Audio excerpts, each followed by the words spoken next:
Ladies and gentlemen, Psalms 32, 1 and 2 say, "Blessed is he whose transgression is forgiven, whose sin is covered. Blessed is that man unto whom God does not impute iniquity, and in whose spirit there is no deceitfulness or guile." That's self-explanatory. Let's get into why Wonder Woman is consistent from BVS to Justice League, shall we? And in Comic Book News, this is what is said about Wonder Woman. Never afraid to head into battle covertly, Wonder Woman has been doing so since she first fought for and alongside man in World War I. Kind of dispute that. It wasn't covertly because while I know she was with a spy and so on, she actually declared herself to the world going in front of the soldiers, showing she was Wonder Woman. So I wouldn't say that was covertly. Diana Prince has been fighting for justice as Wonder Woman whenever called upon. Just such a call came when she aided Batman and Superman as they faced off against Doomsday. In winning that fight, of course, Superman lost his life, sacrificing for the greater good, an act Diana understands all too well, seeing she saw Steve Trevor do the same. On Justice League, the first hero Diana connects with is Batman, more specifically Bruce Wayne. They challenge each other, and although Batman is usually a dark, wary character and Diana is pure and optimistic, they also have a lot in common. Both have been trying to isolate themselves from the world in some way. Like Batman, Wonder Woman has to learn to step out of the shadows, to join forces and eventually take the lead again, on a bigger scale than even she has ever known. Let's go into the video where Diana actually gives these very famous lines she says to Batman at the end of BVS, and then we'll show you how she never abandoned mankind, and that statement wasn't about that. 100 years ago, I walked away from mankind, from a century of horrors. Man made a world where standing together is impossible. This creature seems to feed on energy.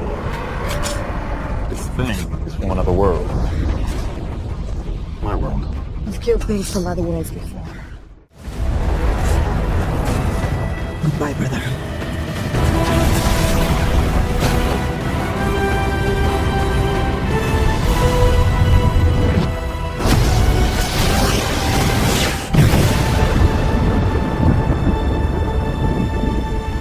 So it's clear Diana has been fighting for mankind, as the Cosmic Book article has been saying all along.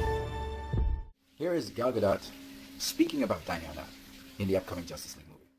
Diana does good because that's the only thing that she cares about. She doesn't care for the fame or for the glory or for the credit. She's not there for that.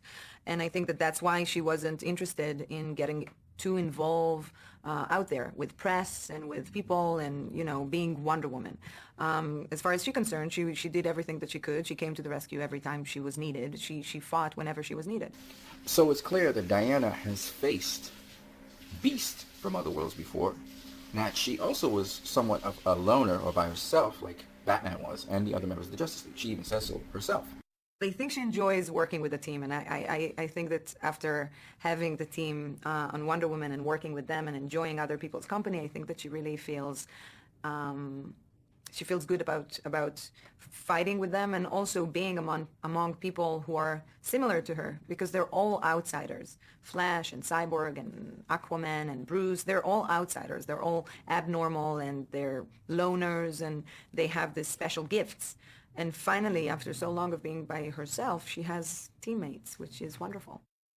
We realize Diana never abandoned mankind, but she has never declared herself as Wonder Woman to mankind until Justice League comes around.